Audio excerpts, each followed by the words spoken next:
Muchas gracias, Daniel. Bueno, primero que nada, gracias por la invitación. Y bueno, la plática de hoy les voy a hablar un poco sobre las actividades de investigación que hacemos en el Laboratorio de Sincronización y Sistemas Complejos. Y en particular voy a hablar sobre dos tesis de doctorado que se están desarrollando actualmente y los están realizando los estudiantes Carlos Montañez y Miguel Sidón. Y bueno, comparto la codirección con el doctor César Cruz, que es el responsable del laboratorio. Y estas dos tesis están en el marco de un proyecto de ciencia básica con ACID, que lleva por nombre Sincronización de Sistemas Complejos y algunas aplicaciones, donde participan investigadores de la UABC, del CIMBESTAF y de la Universidad Autónoma de Nuevo León. Y bueno, lo que tienen en común estos dos temas de investigación es precisamente los comportamientos colectivos en robots móviles. Entonces, la primera parte de mi presentación pues es hablar un poco sobre los comportamientos en robots móviles, comportamientos colectivos y algunos comportamientos que son de particular interés para nuestro grupo. La segunda parte voy a hablar un poco sobre los tipos de robots que estamos utilizando y una propuesta, una estrategia de control para generar estos algoritmos eh, en grupos de robots. Y la parte final de la presentación es simplemente mostrar algunos resultados experimentales. Entonces, pues la mayoría estamos muy familiarizados con los comportamientos colectivos que existen en la naturaleza. Aquí pongo algunas imágenes de estos comportamientos como los cardúmenes, las parvadas, el vuelo en formación. Y bueno, la característica principal de estos comportamientos es que se producen cuando ciertos grupos de individuos se unen y a partir de sus interacciones locales generan ciertas dinámicas que son de gran interés, que son conocidas como comportamientos emergentes y estos comportamientos no pueden ser estudiados si se analizan los individuos de forma aislada. Entonces, otro ejemplo, pues son los ecosistemas, ¿no? O sea, si nosotros estudiamos de forma aislada los individuos de un ecosistema, pues no podemos describir el comportamiento de todo el ecosistema. Y bueno, lo que buscamos en nuestro grupo de investigación es tratar de emular y replicar estos comportamientos que observamos en la naturaleza en grupos de robots. Esto porque presentan ciertas ventajas trabajar con grupos de robots que con un solo robot. Por ejemplo, la tarea se puede dividir en subtareas que realice cada robot y esta tarea se puede realizar de forma más eficiente y más rápida y además se tiene cierto grado de robustez y tolerancia a fallas. O sea, si hay múltiples robots realizando una tarea, aunque falle alguno de estos, aún así la tarea no se ve comprometida. Y bueno, aquí les pongo un ejemplo de dos robots manipuladores que están trabajando de manera cooperativa. Entonces, si tienen que manipular un objeto muy grande o muy pesado, en lugar de adquirir un robot de mayores dimensiones y mayores prestaciones, lo que se puede usar es utilizar robots pues más simples, de bajo costo y que trabajen de forma cooperativa. Y bueno, algunas aplicaciones que tienen los comportamientos colectivos pues son variadas, ¿no? Por ejemplo, pueden ser utilizados para realizar tareas de búsqueda y rescate, para transporte de materiales. De hecho, muchas empresas como Amazon ya utiliza robots móviles en sus almacenes para mover todo su inventario y están trabajando de forma cooperativa. Y también pueden ser utilizados para tareas pues más comunes. Aquí les voy a mostrar un video de la inauguración de los Juegos Olímpicos de Tokio, donde están utilizando alrededor de 1000 drones para crear ciertas figuras, ¿no? Entonces, como ven, hay muchas aplicaciones de los comportamientos colectivos en robots. Voy a dejar un poco el video.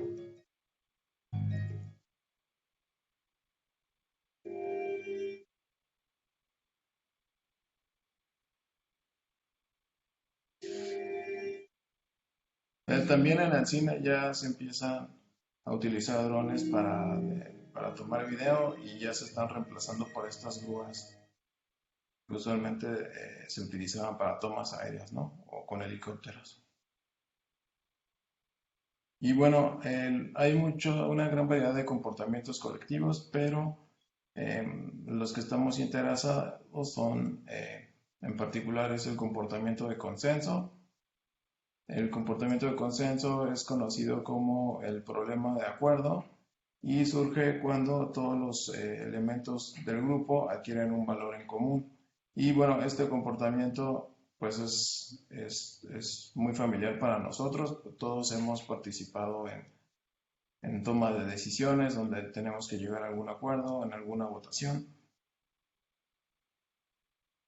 Y otro ejemplo puede ser una constelación de satélites donde todos los satélites tienen que llegar a una orientación en común para poder transmitir información.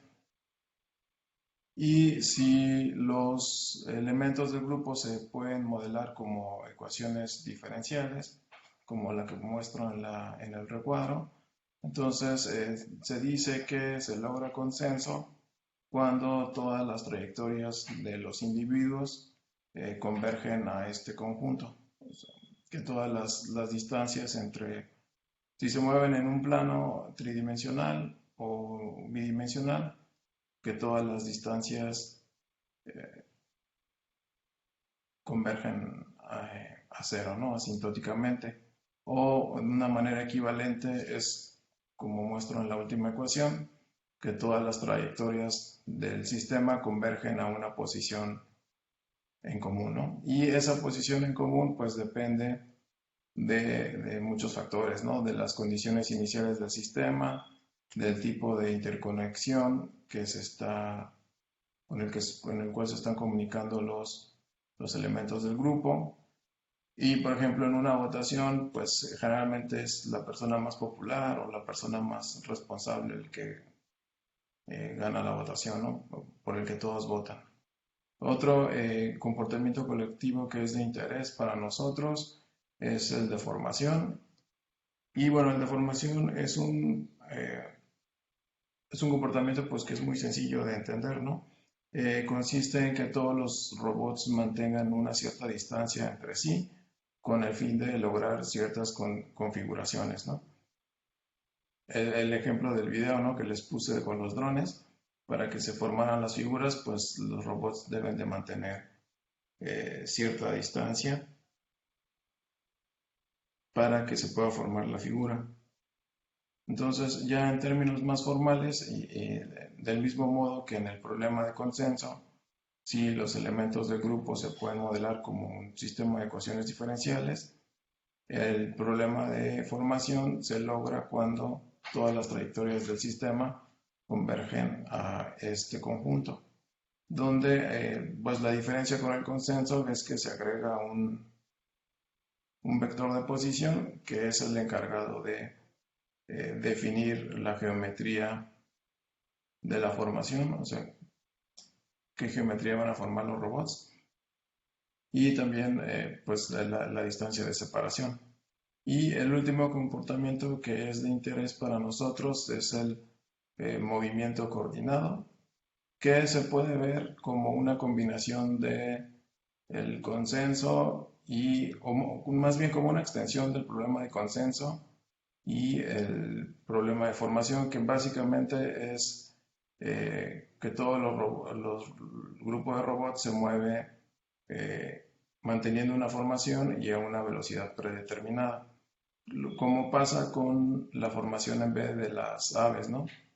O sea, todos llevan una misma orientación y una misma velocidad, Y este comportamiento también lo podemos ver, por ejemplo, en los maratones, ¿no? Cuando se forman grupos de corredores que todos van a una cierta distancia para no chocar y todos van a la misma velocidad, o lo mismo pasa en el ciclismo, ¿no?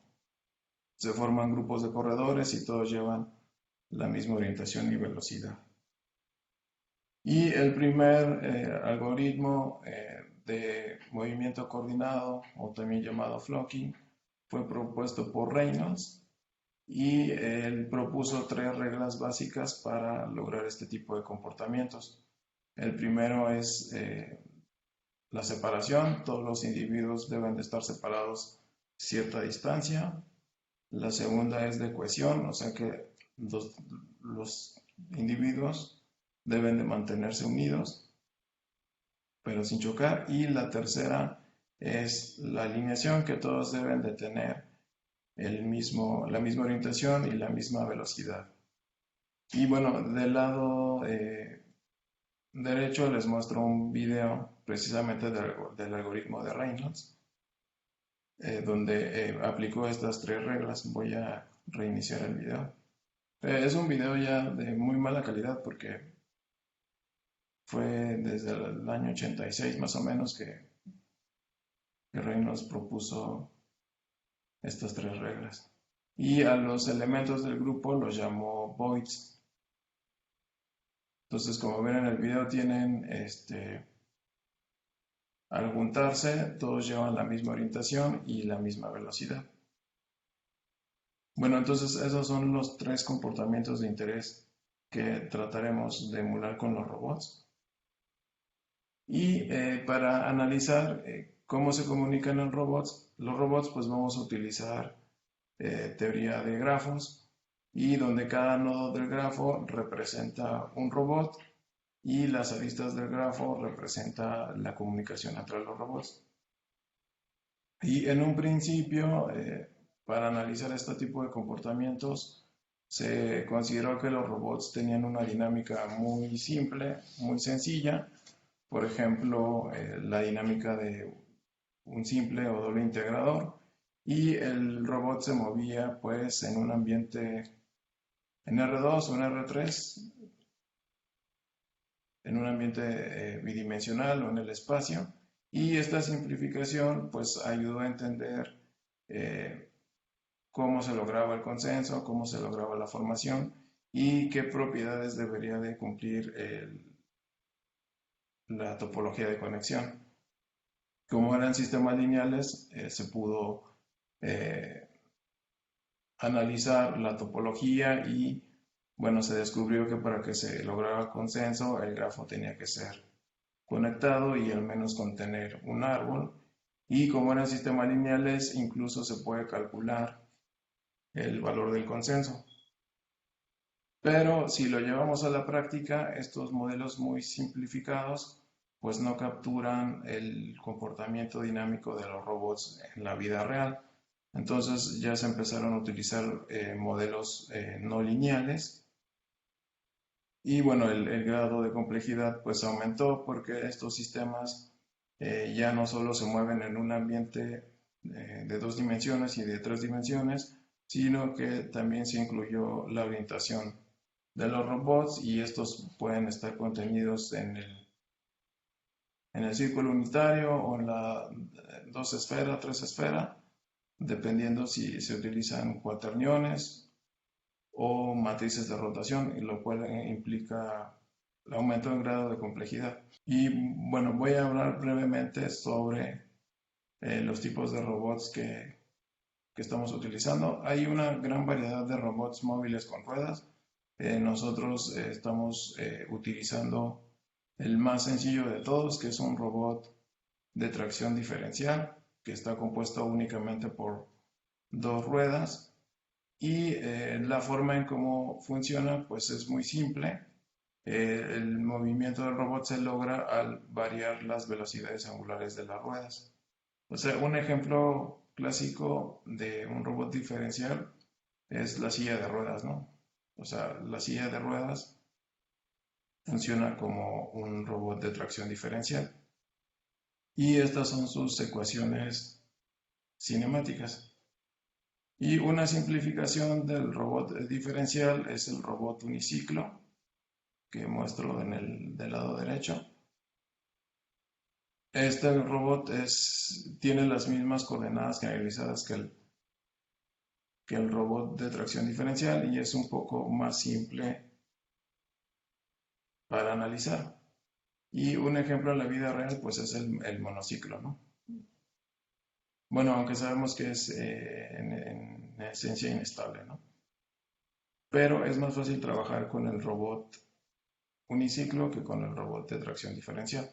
Y además hay una relación 1 a 1 entre el robot uniciclo y el robot de tracción diferencial. Entonces hay un mapeo invertible que nos permite relacionar las velocidades lineales y angulares del uniciclo con las velocidades angulares del robot diferencial.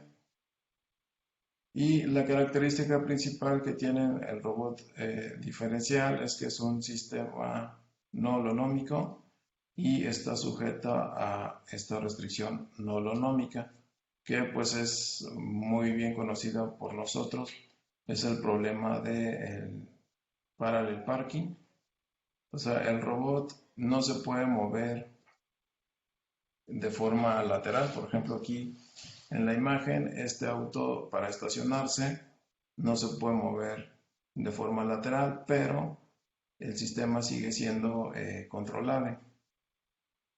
No se puede mover en la dirección lateral, pero existen una serie de movimientos que pueden posicionar al robot en esta posición.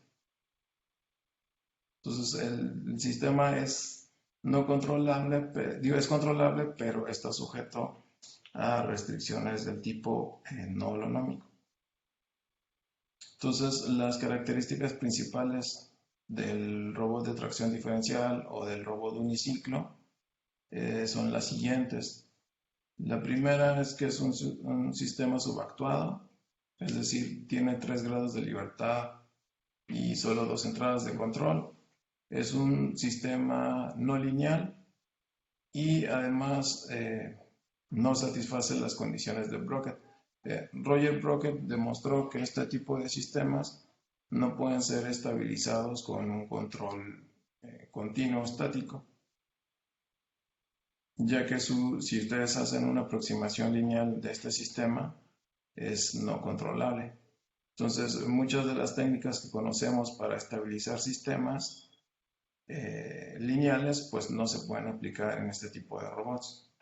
Entonces, por ejemplo, los algoritmos que se diseñaron para los sistemas de un integrador o doble integrador, pues son sistemas lineales, pero no se pueden aplicar directamente a este tipo de sistemas. Y bueno, les voy a mostrar una propuesta, una estrategia de control para lograr un comportamiento colectivo. Entonces, lo primero es plantear cuál es el problema de control. Entonces, tenemos un grupo de robots móviles de tracción diferencial y lo que queremos es diseñar una estrategia de control para lograr el comportamiento de movimiento coordinado. Entonces, vamos a hacer algunas consideraciones. Vamos a suponer que la velocidad deseada, la velocidad de flocking, es una función continua en el tiempo, pero su norma siempre es positiva, o sea que los robots en ningún momento se detienen. Otra suposición es que el grafo es dirigido y conectado. Que sea dirigido quiere decir que los canales de comunicación solo son en una sola dirección, que es un problema pues un poco más complicado que si ambos robots pudieran transmitir información, y que sea conectado para que se logre el problema de flocking, ¿no? Si no fuera conectado, habría robots que estuvieran aislados, ¿no? Y bueno, vamos a asumir también que no podemos medir la orientación de los robots. Entonces, el objetivo es encontrar una estrategia de control que logre este tipo de comportamientos. Entonces, lo que se busca es tener un gran número de robots, una red de robots muy grande y que en particular que estos robots sean pues de bajo costo. Entonces, para reducir los costos, lo que se puede hacer es pues quitar algunos sensores para reducir los costos, pero aún así es necesario medir ciertas variables de interés. Entonces, aquí hay dos opciones. Se pueden diseñar estrategias de control basados en la retroalimentación de la salida o bien diseñar observadores para estimar aquellas variables que no se pueden medir. Entonces, en este caso vamos a optar por diseñar un observador de orientación. Vamos a suponer que solo podemos medir las posiciones de los robots y obviamente tenemos a disposición las entradas de control para el sistema. Entonces, para diseñar el observador, vamos a reescribir las ecuaciones cinemáticas del robot de esta forma. Y el vector θ i indica la dirección de la velocidad y es el vector que vamos a tratar de estimar. Y ese vector está contenido en el círculo unitario. Entonces, el observador propuesto tiene esta estructura. Vamos a suponer que una estimación de este vector se puede obtener como la suma de estas dos cantidades, donde la función alfa i es una función, perdón, es una función que es continua y solo depende del tiempo y de la posición, y el vector xi es un estado auxiliar cuya dinámica está dada por esta expresión. Entonces, si elegimos la función phi de esta forma, se puede demostrar que el vector estimado converge de manera exponencial al valor real. Sin embargo, la desventaja de este observador es que el vector estimado no está contenido en el círculo unitario, o sea que la norma no es unitaria de este vector, pero converge exponencialmente. Eso quiere decir que esta restricción se satisface asintóticamente y, como vamos a ver más adelante, por la estrategia de control que se utiliza, pues no es tan restrictivo.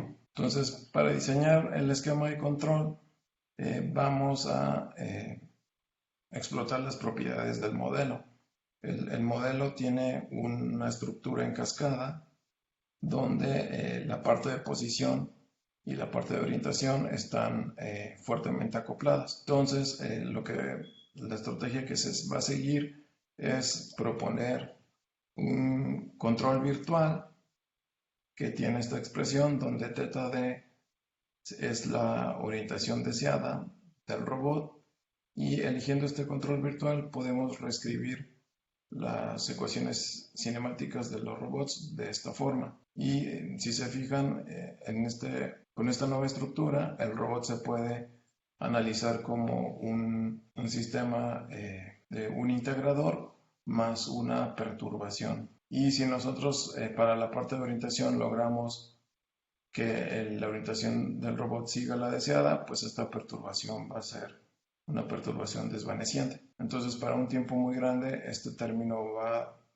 se va a desvanecer y solo va a quedar la dinámica de un integrador puro, y es muchísimo más fácil diseñar la estrategia de control en esta estructura que directamente desde esta estructura. Entonces, la orientación deseada debe de satisfacer estas ecuaciones, y el control que se propone es un control no lineal y es un control dinámico, y está dado por estas tres expresiones donde se toma en cuenta la interconexión entre los robots. y la ganancia caseta es una ganancia de acoplamiento. Y este término son los elementos de la matriz de adyacencia asociada al grafo de los robots. Entonces, si el robot I le envía información al robot J, entonces ese elemento va a ser 1. Si no le envía información, va a ser 0. Bueno, una característica de este esquema de control es que es un control que está acotado. O sea, en la realidad, los pares que pueden ejercer los motores, pues son finitos. Entonces, lo ideal es diseñar un esquema de control que no exceda las capacidades de los actuadores. Entonces, este controlador es un control acotado. Y pues todavía más importante es que la cota del controlador está en función no del número de robots. O sea, si tenemos 100 robots, la cota de la ley de control no depende de la posición de los robots directamente. Entonces, esa es una ventaja porque en principio no saturaría los actuadores si se elige la velocidad de flocking apropiadamente y la ganancia CAFI también apropiadamente, se va a estar dentro de las capacidades del actuador. Eso es para la parte de posición, y para la parte de orientación se propone también este controlador no lineal. Y pues como no podemos medir la orientación del robot, estamos utilizando el valor estimado obtenido del observador de orientación. Y bueno, les voy a mostrar el desempeño de esta estrategia de control ya aplicado a los robots.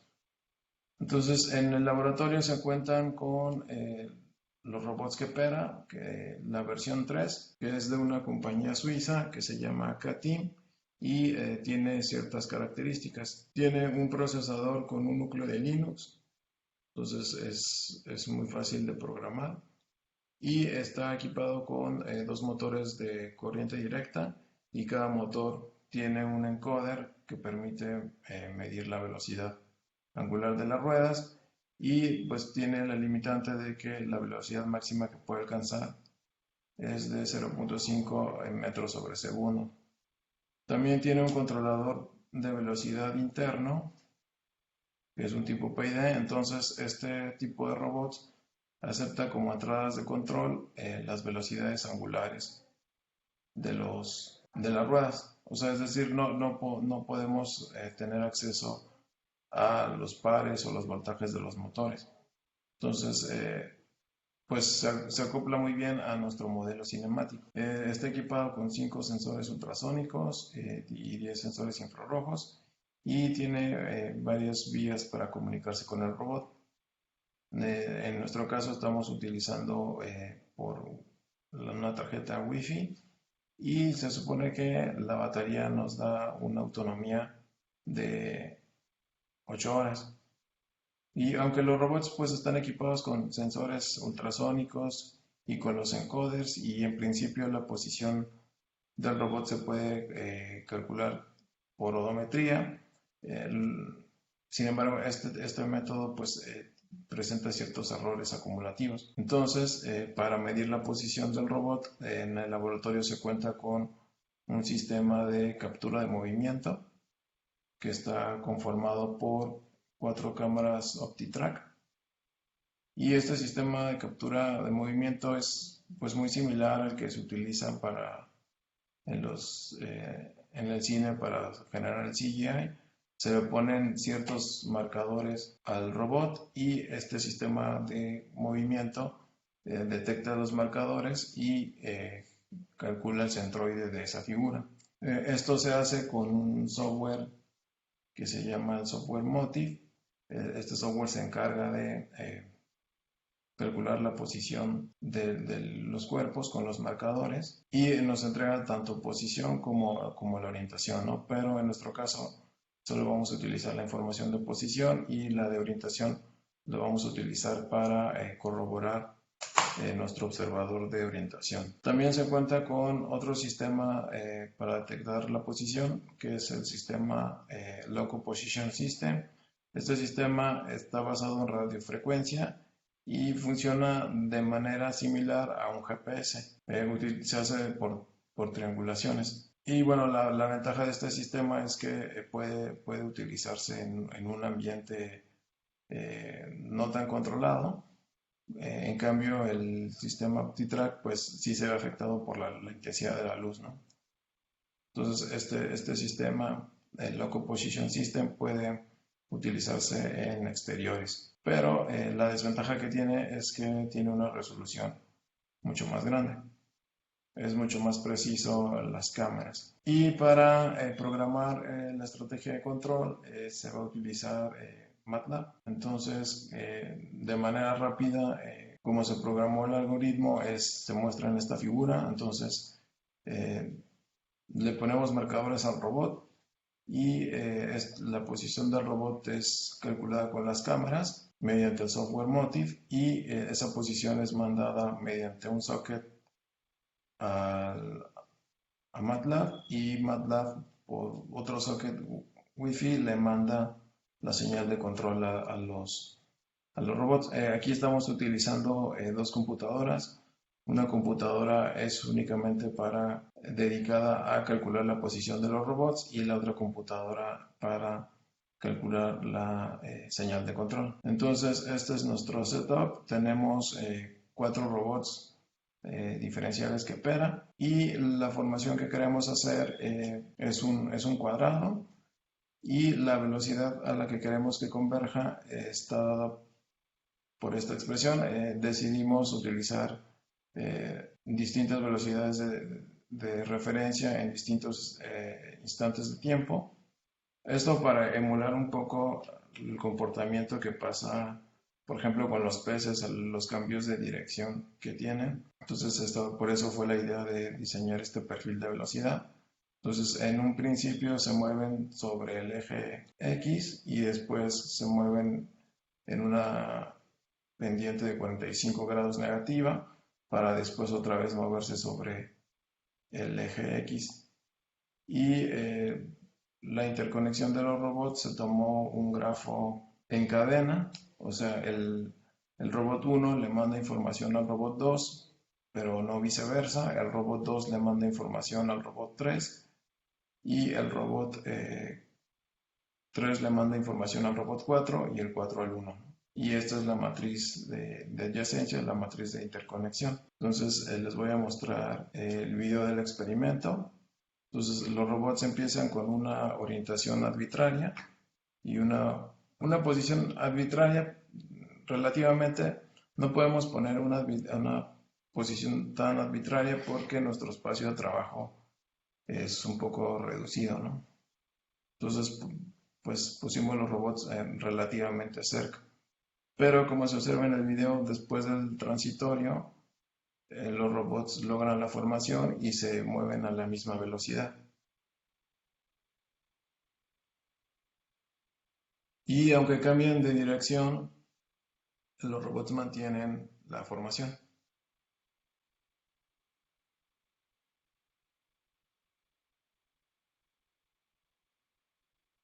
Y bueno, este es un segundo experimento con otra geometría de formación.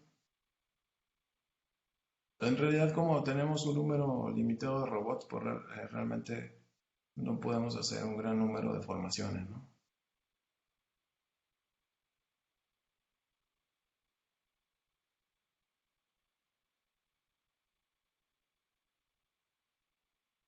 Aquí todo se mueve en una velocidad constante. Y bueno, estos son los resultados obtenidos con el sistema de captura de movimiento.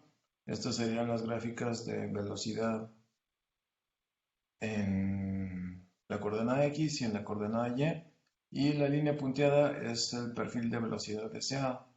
Entonces, como se observa, después del transitorio, todas las velocidades convergen al perfil de velocidad deseada. Bueno, en realidad no tenemos sensores de velocidad. Estas gráficas se obtuvieron estimando la velocidad usando el modelo cinemático y la orientación estimada, ¿no? Pero como se observa, al final todos convergen al perfil deseado. Esto es la gráfica de las distancias. Entonces, si la distancia de este vector constante menos la posición del robot tiende a cero, quiere decir que se logra la formación, como vimos en los videos.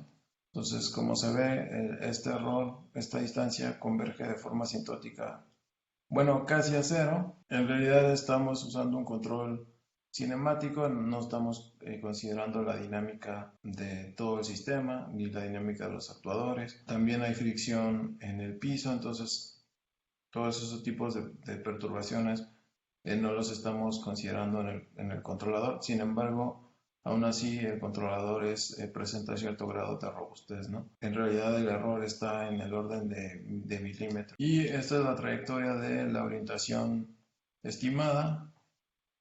Y debido a la restricción holonómica, la orientación del robot debe coincidir con la dirección de la velocidad.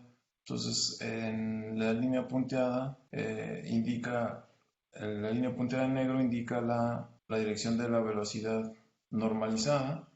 Entonces, como se observa, todos los robots convergen a la misma orientación después del transitorio. Y bueno, otro tipo de robots con los que estamos trabajando son los robots aéreos, que son los drones de 4 rotores. Y del lado izquierdo está el modelo, tanto el modelo cinemático como el modelo dinámico. Y bueno, la diferencia de este tipo de vehículos con los robots de tracción diferencial, pues que estos robots pues se pueden mover en un ambiente tridimensional. Los drones pues eran en el plano. Y el modelo, este sistema no está sujeto a restricciones del tipo holonómico. Sin embargo, aún así el modelo es pues altamente no lineal. Y si se fijan, para posición el modelo cinemático es lineal, pero para orientación pues es no lineal, y lo mismo pasa con el modelo dinámico. Y como está construido este sistema, tiene la desventaja de que el robot no puede seguir una trayectoria en el plano cartesiano con una orientación arbitraria. De hecho, se necesita controlar la orientación apropiadamente para poder seguir una trayectoria en el espacio tridimensional. No es como los robots manipuladores, que sí se puede seguir una trayectoria deseada con una orientación también arbitraria. En este caso no es posible. Entonces, las características de este tipo de sistemas, bueno, antes de mostrar las características, el principio de funcionamiento de este sistema es sencillo. Los movimientos se logran simplemente al variar las velocidades de los rotores. Entonces, si las velocidades de los rotores se giran apropiadamente, se puede tener movimientos en el plano cartesiano y también rotaciones. Y comparten ciertas características con el robot de tracción diferencial. También es un sistema subactuado. Se tienen 6 grados de libertad y 4 entradas de control. También es un sistema no lineal. Y quizás la parte más difícil es que la orientación del dron pues no se mueve en un espacio euclidiano, se mueve en una variedad diferenciable dada por las matrices de rotación en el grupo ortogonal especial. Y bueno, ya se sabe que para este tipo de sistemas, similar al robot de tracción diferencial, no existe un control continuo que estabilice de forma global la orientación del dron. De hecho, siempre que se proponga un control continuo para el control de orientación, van a aparecer múltiples puntos de equilibrio, entonces ya no puede ser global. Esto lo que pasa es que a veces genera rotaciones innecesarias en el cuerpo, ¿no? O en el satélite. Y eso en algunos casos no es deseable porque, por ejemplo, para los satélites, pues consume más combustible, ¿no? Y bueno, la ventaja de este sistema es que es un sistema diferencialmente plano. Entonces existe una salida llamada salida plana que caracteriza todas las variables del sistema. O sea, todas las variables se pueden expresar como en función de la salida plana y un número finito de sus derivadas. Y esto pues nos ayuda para planear las trayectorias del robot. Y bueno, en el laboratorio tenemos estos drones miniatura que se llaman Crazy Fly y que caben pues en la palma de la mano. Y del lado izquierdo muestro algunas pruebas experimentales ya con este tipo de robots. Estos robots tienen también motores de corriente directa. En general, si ustedes ya conocen los drones, generalmente no se utilizan motores de corriente directa porque pues, son menos eficientes y generan menos velocidades, pero por las dimensiones en este robot sí se utiliza y pues también da mayor seguridad porque con los motores, los otros tipos de motores que son sin escobillas, pues sí generan mucha fuerza y sí son un poco más peligrosos, ¿no? Pero estos por el tamaño, pues son ideales para un ambiente de laboratorio. Y bueno, otra parte del proyecto de investigación es diseñar esquemas, estrategias de control para controlar la orientación de cuerpos rígidos, que pueden ser pues los mismos drones o pueden ser satélites o robots manipuladores. Entonces, para validar estas estrategias de control, pues uno de los estudiantes de doctorado diseñó un banco de pruebas, que es el que se muestra en el video, y es un mecanismo pues que conceptualmente es un giroscopio, tiene 3 grados de libertad y entonces y está equipado con sensores de posición que son encodes incrementales. Y la ventaja que tiene es que puede rotar en todas direcciones, ¿no? Hay otros bancos de prueba que pues están limitados por el tipo de diseño, no pueden rotar en todas direcciones o está limitado los ángulos de rotación. Y este banco de pruebas pues nos va a servir para ya sea validar esquemas de control, también para calibrar y diseñar observadores y también se pretende hacer un simulador de vuelo de drones y también de satélites del tipo CubeSat. Y bueno, eso sería todo de mi parte, pues muchas gracias por la invitación. Y si alguien está interesado más en estos temas o quiere conocer más de cerca del laboratorio, pues son bienvenidos. Por lo pronto tengo una pregunta. Es cuando estos robots que están colectivamente pues, trabajando o en alguna formación, si se transfieren información entre ellos o si es la computadora una computadora la que está comunicándose individualmente Sí, y, e infiriendo las posiciones de todos los robots. ajá. Sí, bueno, ahorita la idea es que cada robot tuviera su propio controlador y pero en este caso es una sola computadora que controla todo, recibe toda la información y le envía toda a cada robot. O sea, es un control centralizado. Sí, pero idealmente, bueno, la estrategia de control está pensada para que sea descentralizado, pero en la práctica, por las limitaciones que tenemos, es centralizado. Así como algún retraso en en la información con la computadora que haga que se desfasen. Sí se tiene un delay, una latencia en lo que las cámaras hacen el proceso, pero es una latencia todavía aceptable, ¿no? Héctor Sandoval nos pregunta si hay planes de hacer pruebas al aire libre o Sí, espacios naturales. sí, la siguiente, pues el siguiente paso es salir de un ambiente de laboratorio. Entonces, por eso se adquirió este otro sistema de detección de posición que nos permite salir un poco del laboratorio. Sí, ese sería el siguiente paso. ¿Y sería con estos mismos drones, los pequeños? Sí, sí, sería con estos mismos y con sobre todo con los mini drones. Aunque también pues, el tamaño están muy sujetos a perturbaciones, ¿no? O sea, ahí las ráfagas de viento sí les afecta. Bueno, Rigoberto Martínez es otra pregunta. Y, o sea, ¿cuáles son algunas otras aplicaciones de comportamientos colectivos en grupos de robots fuera del entretenimiento? Algunas otras aplicaciones, bueno, lo mencioné con estos robots móviles que trabajan en las bodegas, o sea, transportando materiales. Esa sería otra aplicación. Pues aplicaciones militares, aunque pues no soy muy fanático de ese tipo de aplicaciones, pero también se utilizan en aplicaciones militares, sobre todo lo de formación. El Departamento de Ciencias de la Computación otorga la presente constancia al doctor Javier Pliego Jiménez por su impartición del seminario Comportamientos colectivos en robots móviles, presentado por el Departamento de Ciencias de la Computación el día 17 de junio de 2022. Muchas gracias, doctor, por su plática y por su respuesta.